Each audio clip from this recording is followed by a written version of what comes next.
أعوذ بالله من الشيطان الرجيم بسم الله الرحمن الرحيم من جاء بالحسنة فله عشر أمثالها ومن جاء بالسيئة فلا يجزى إلا مثلها وهم لا يظلمون صدق الله العظيم.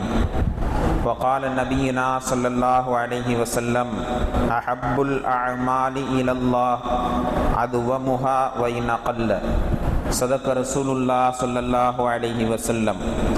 எல்லா புகழும் அல்லாஹுவுக்கே உரித்தாகட்டுமாக. கண்மணி நாயகம் ஸல்லல்லாஹு அலைஹி வஸல்லம் அன்னவர்களின் மீதும் அன்னாரை பின்பற்றி வாழ்ந்த அவர்களுடைய உம்மத்தினர்கள் மீதும் குறிப்பாக நம் அனைவர்கள் மீதும் எல்லாம் வல்ல அல்லாஹுவின் பேரன்பும் பெரும் கிருபையும் என்றென்றும் குன்றாமல் நின்று நிலவட்டுமாகுக. ஆமீன். கண்ணியத்திற்குரிய அல்லாஹுவின் நல்லடியார்களே, அல்லாஹுவின் பேரருளால்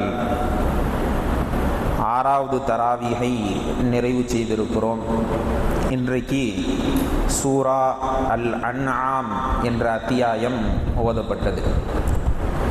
இன்று கடைசி ரக்காத்தில் ஓதப்பட்ட ஒரு வசனம். அல்லாஹ் சொல்லுகிறான், மன் ஜாஅ பில் ஹஸனதி ஃபலஹு அஷரு அம்சாலிஹா. ஒருவர் ஒரு நன்மையான காரியங்களை செய்கிறாரோ அவருக்கு அதே போன்று 10 மடங்கு பங்கு 10 பங்குகள் அவர்களுக்கு கொடுக்கப்படும். வமன் ஜாஅ பிஸ்ஸய்யிஅதி ஃபலா யுஜ்ஸா இல்லா மிஸ்லஹா வஹும் லா யுظلمون. ஒருவர் ஒரு தீமையை செய்கிறாரோ, ஒரு பாவமான காரியங்களை செய்கிறாரோ, அதை போன்ற அளவுடைய கூலியே கொடுக்கப்படுமே தவிர அதிகமாக்கப்படாது. ஒரு பாவம் செஞ்சால் ஒரே பாவம்தான் எழுதப்படும். அவர்கள் அநியாயம் செய்யவும் படமாட்டார்கள் என்று அல்லாஹு தஆலா குர்ஆனிலே சொல்லுகிறான். நபி ஸல்லல்லாஹு அலைஹி வஸல்லம் அவர்கள் அல்லாஹ் சொன்னதாக நபி ஸல்லல்லாஹு அலைஹி வஸல்லம் அவர்கள் ஒரு செய்தியை சொல்றாங்க. அல்லாஹு தஆலா நன்மைகளை தீர்மானித்து விட்டான். அந்த நன்மைகள் எப்படிப்பட்டது என்றால், அல்லாஹு தஆலா மனிதர்களுக்குன்னு ஒரு ரூல்ஸ் போட்டிருக்கான். இதெல்லாம் ஹலாலு, இதெல்லாம் ஹராமு, ஹலாலை செய்யுங்க, ஹராமை செய்யாதீங்க அப்படின்னு சொல்லி அல்லாஹு தஆலா மனிதர்களுக்கு சில ரூல்ஸுகளை போட்டிருக்கான். அதே மாதிரி மலக்குமார்களுக்கு என்று அல்லாஹ் சில ரூல்ஸ் வச்சிருக்கிறான். அதில் கிராமன் காத்திபீன் அப்படிங்கிற ஒரு மலக்கு இருக்கிறான். அந்த மலக்கு நம்ம ஷோல்டரில், தோள்பட்டையில் இருப்பாங்க. நம்ம என்ன நன்மை செய்கிறோம், என்ன தீமை செய்கிறோம் அப்படிங்கிறத ஒன்று விடாமல் ஒரு கண் அசைவாக இருந்தாலும் அதையும் பதிவு செய்வார்கள். அல்லாஹ் குர்ஆனிலே அதை தான் சொல்லுகிறான், ஃபமன் யஅமல் மிஸ்கால தர்ரத்தின் கைரன் யரா வமன் யஅமல் மிஸ்கால தர்ரத்தின் ஷர்ரன் யரா. ஒரு அணு அளவு நன்மை செஞ்சாலும் அதற்கான கூலி வழங்கப்படும், ஒரு அணு அளவு பாவம் செஞ்சாலும் அதற்கான கூலி வழங்கப்படும் என்று அல்லாஹ் சொல்லுகிறான். இப்போ அல்லாஹ் சொன்னதாக ரசூலுல்லாஹி ஸல்லல்லாஹு அலைஹி வஸல்லம் அவர்கள் சொல்லுகிறார்கள், அந்த மலக்குமார்களுக்கு என்று சில ரூல்ஸ் இருக்கு. என்ன ரூல்ஸ் அப்படின்னா, ஒருத்தர் ஒரு நன்மையை செய்யணும்னு நினைக்கிறார். ஹதீஸில், இன்னொரு ஹதீஸில் வருது, ஒருத்தர் ஒரு தஹஜ்ஜத் தொழுகையை தொழுகணும்னு நினச்சிட்டு போய் தூங்குறார்.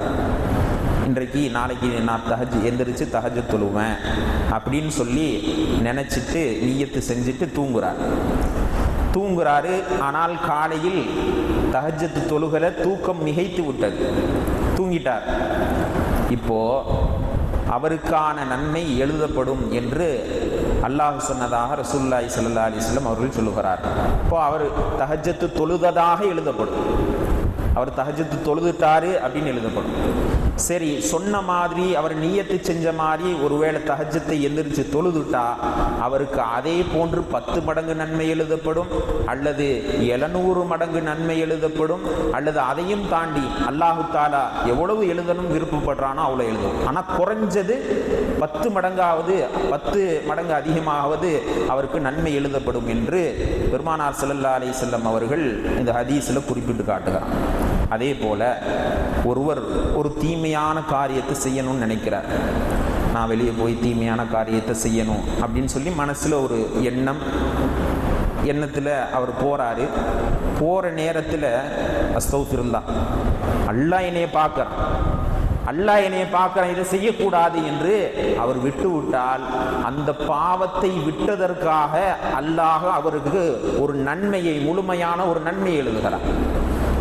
அதே போல ஒருவேளை அந்த பாவத்தை செய்து விட்டார் என்றாலும் கூட அவருக்கு ஒரே ஒரு பாவம் தான் எழுதப்படும் என்று அல்லாஹ் சொன்னதாக பெருமானார் ஸல்லல்லாஹு அலைஹி வஸல்லம் அவர்கள் குறிப்பிட்டு காட்டுகிறார். நன்மை செய்யணும் நம்ம நினைச்சிட்டாலே அல்லாஹ் நம்மளுக்கு துணை நிற்பான். வரலாற்றில் ஒரு செய்தி, ரசூலுல்லாஹி ஸல்லல்லாஹு அலைஹி வஸல்லம் அவங்க சொல்றாங்க, ஒருத்தர் 99 கொலை செஞ்சார். 99 கொலை செஞ்சுட்டு அவர் ஊரெல்லாம் போய் ஒரு ஆலிம் சாட்டை போய் ஒரு அஜர்த்திட்ட போய் பாவ மன்னிப்பு கேட்போம், எனக்கு மன்னிப்பு இருக்கான்னு கேட்போம் அப்படின்னு சொல்லி ஊரெல்லாம் தேடி ஒரு பெரிய அஜர்த்தை பார்க்குறார். பார்த்துட்டு அவர்கிட்ட போய் சொல்கிறாரு, நான் 99 கொலை பண்ணிட்டேன், எனக்கு மன்னிப்பு இருக்கா? அவர் என்ன மாதிரி சாதுவான அஜர்த்து இல்லை போல. அவர் அட பாவி பயல, 99 கொலை பண்ணிட்டு வந்துட்டு எனக்கு பாவ மன்னிப்பு இருக்கான்னு கேட்குற. அவர் கடுமையாக கோவப்பட்டார். உடனே அவர் என்ன செஞ்சார், 100வது அவரையும் சேர்த்துக்கிட்டார், அவரையும் கொலை பண்ணிட்டார். இப்போ திரும்ப என்ன செய்கிறாரு, இன்னொரு அஜர்த்தை தேடி போகிறார், இன்னொரு ஆலிம்சாவை தேடி போகிறார். போகிறப்போ ஒரு ஆலிம்சாவை பார்க்குறார். பார்த்து அவர்கிட்ட போய் கேட்குறாரு, நான் 100 கொலை பண்ணிட்டேன், எனக்கு மன்னிப்பு இருக்குதா? உடனே அவர் சொன்னார், மன்னிப்பு இருக்குது, அல்லாஹு தாலா மன்னிக்கக்கூடியவன். நீங்கள் மன்னிக்கணும்னு எப்போ நீங்கள் அல்லாஹுடைய பாதையில் கிளம்புனீங்களோ அப்போயே அல்லாஹு தாலா அதற்கான உங்களுக்கு துணை நிற்பான் அப்படின்னு சொல்லிட்டு அந்த ஆலிம்சா சொன்னாங்க, அஜர்த்து சொன்னாங்க, நீங்கள் உங்கள் ஊரில் தங்காதீங்க, உங்கள் ஊர் ரொம்ப மோசமான ஊர், அந்த ஊரில் தங்காதீங்க, வேற ஒரு ஊருக்கு போங்க அப்படின்னு சொல்லி ஒரு ஊரை கையை காமிச்சிடுறான். இப்போ சரின்னு சொல்லிட்டு அவர் புறப்பட்டு ஊருக்கு போய்கிட்டே இருக்கிறாரு. போகிற வரையிலேயே மௌத்தாயிட்டாரு. இப்போ மலக்குமார்கள் வர்றாங்க. மலக்குமார்கள் ஒரு மலக்கு சொல்கிறாரு, எப்பா இவர் எப்படியாவது பாவ மன்னிப்பு வேணும்னு சொல்லிட்டு தான் கிளம்புன ஆள், அதனால் அல்லாஹ் இவரோட பாவத்தை மன்னிச்சிருப்பான், அதனால் இவருக்கு எந்த தண்டனையும் கிடையாது. இன்னொரு மலக்கு சொன்னார், இல்லை ஒரு வாழ்க்கையில் ஒரு நன்மையும் செஞ்சதில்லை, 100 கொலை பண்ணியிருக்கார், அதனால் இவருக்கு வேதனை உண்டு அப்படின்றார். உடனே இன்னொரு மலக்கு மனித ரூபத்தில் அங்கே வர்றான். மனிதர் மாதிரி 2 பேர்த்துக்கும் மத்தியில் அவர்களிடத்தில் பேச்சுவார்த்தை நடத்துவதற்காண்டி இன்னொரு மலக்கு வர்றாங்க. சொன்னாங்க, மனிதருக்கு வேதனை இருக்குமா இருக்காதா அதை தெரிஞ்சுக்கணுன்னா நீங்கள் அளவு எடுங்க. அவர் ஊருக்கும் அதே மாதிரி போகிற ஊருக்கும் மத்தியிலே ஒரு மௌத்தாக இருக்கிறார். எந்த ஊர் பக்கமாக இருக்குதோ அந்த ஊரை பொறுத்து தான் அவர் தீர்மானிக்கப்படுவார்னு சொல்லிட்டான். இப்போ அளவு எடுத்து பார்க்குறான். சில ஹதீஸில் வருது, அல்லாஹு தாலா அந்த அளவு எடுத்து பார்க்குறப்போ ஊரையே கொண்டு பக்கத்தில் வச்சுட்டான். அவருக்கு பக்கத்தில் அவர் போக வேண்டிய ஊரை தூக்கி அல்லாஹு தாலா பக்கத்தில் வச்சுட்டான் அளவு எடுக்கிற நேரத்தில்.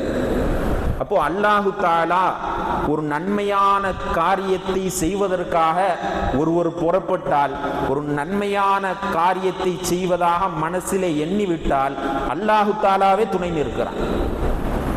இப்போ நாம நன்மைகள் செய்கிறோம், அந்த நன்மைகள் 2 விஷயம் ரொம்ப கவனத்துக்குரியது. ரசூலுல்லாஹி ஸல்லல்லாஹு அலைஹி வஸல்லம் அவர்கள் சொன்னார்கள், அஹப்புல் அமாலி இலல்லாஹ், அல்லாஹ்வுக்கு ரொம்ப பிடிச்ச அமல் ஒன்று இருக்குது. அது என்னன்னா, அதுவ மொஹா வயின் அகல்ல, குறைந்த அமல் செஞ்சாலும் அதை தொடர்ந்து செய்யணும். இன்னைக்கு நம்மள்ட்ட அந்த பழக்கம் இல்லை. தராவீஹுக்கு ஒரு நாள் வர்றோம், முதல் நாள் வருவாங்க, பள்ளி நல்லா ஜேன்னு இருக்கும். அடுத்து பார்த்தா 27க்கு வருவாங்க, பள்ளி நிரம்பி வழியும். அடுத்து பெருநாளைக்கு வருவாங்க, அதை விட நிரம்பி வழியும். அதோட அஸ்ஸலாமு அலைக்கும் சொல்லி பள்ளிக்கு லீவ் விட்டு போயிடுவாங்க. அதே மாதிரி தான் மற்ற அமல்கள்லையும். ஜும்மாவுக்கு ஜும்மா வருவாங்க சில நபர்கள், ஜும்மாவுக்கு ஜும்மா மட்டும் கரெக்டாக அட்டண்டன்ஸ் போட்டுட்டு போயிடுவாங்க. அப்போ இது மாதிரி அமல்களை அல்லாஹ் விரும்பலை. அல்லாஹ் என்ன சொல்றா, தொடர்ந்து செய்யக்கூடிய அமல் அல்லாஹ்விற்கு பிடித்தமானது. ஸல்லல்லாஹு அலைஹி வஸல்லம் அவங்க சொன்னாங்க. அப்ப தொடர்ந்து செய்யப்படாத ஒரு அமல் அல்லாஹ்வுக்கு பிடிக்காத ஒரு அமல். அதன் அடிப்படையில் நாம் ஒரு அமல் செஞ்சால் அதை தொடர்ந்து செய்யணும், விடாமல் செய்ய வேண்டும். அது அல்லாஹ்வுக்கு ரொம்ப பிடித்தமானது. அதே மாதிரி இது ஒன்றாவது விஷயம். ரெண்டாவது விஷயம் கவனத்திற்குரியது என்னென்னா, நன்மைகளுக்காக அமல்கள் செய்கிறதை தாண்டி அல்லாஹ்வோட பொருத்தத்திற்காக அமல் செய்யும். இது செஞ்சால் இந்த நன்மை, இது செஞ்சால் இவ்வளோ நன்மை, ஒரு எழுத்துக்கு 10 நன்மை, குரான் ஓதுனா ஒரு எழுத்துக்கு 10 நன்மை கிடைக்குது, அப்பா நான் இன்னைக்கு நிறைய நன்மை சம்பாதிச்சிட்டேன், தொழுதுட்டேன், இன்னைக்கு 20 ரக்காயத் தராவீஹ் தொழுதுட்டேன், எனக்கு நிறைய நன்மை கிடைக்கும், அதே மாதிரி மற்ற வக்துகளை தொழுக எனக்கு நிறைய நன்மை கிடைக்கும் என்ற எண்ணத்தில் நாம் அமல்களை செய்யக்கூடாது. இந்த நன்மைகளுடைய கணக்கு என்பது மனிதர்களுடைய அமல்களை தூண்டுறதுக்காக அல்லாஹ் சொல்றது. இன்னைக்கு ஓதப்பட்ட வசனம் 1க்கு 10 நன்மை கொடுக்கப்படும்ங்கிறது மனிதர்கள் இன்னும் நிறைய அமல் செய்யணும் அப்படிங்கிறதுக்காக. ஆனால் நன்மை மட்டுமே நோக்கம் அல்ல. அல்லாஹ் குர்ஆன்ல இன்னொரு இடத்துல சொல்றான், வஸீகல்லதீன தகூ ரப்பஹும் இலல் ஜன்னதி ஸும்ரா, சொர்க்கவாசிகள் சொர்க்கத்திற்கு இழுத்து செல்லப்படுவார்கள். சொர்க்கவாசிகள் சொர்க்கத்துக்கு இழுத்துட்டு போவாங்க. இப்போ நரகவாசிகள் இழுத்துட்டு போகிறாங்கன்னா நியாயமானது. ஏன்?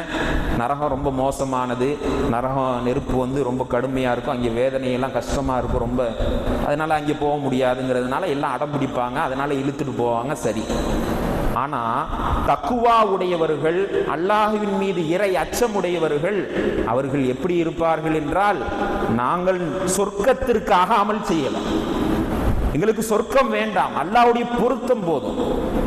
எல்லாரும் அங்கே அடம்பிடித்து கொண்டு நிற்பார்களாம், எனக்கு அல்லாஹ்வுடைய பொருத்தம் வேண்டும், சொர்க்கம் வேண்டாம், சொர்க்கத்திற்காக நான் கூலியை எதிர்பார்த்து எந்த நன்மையும் செய்யல, நான் அல்லாஹ்வுடைய பொருத்தத்திற்காக தான் செய்தேன் என்று சொர்க்கத்தினுடைய நன்மக்கள் தக்குவாவுடையவர்கள் அங்கே சொர்க்கத்திலே நிற்பார், சொர்க்க வாசலிலே நிற்பார்கள்.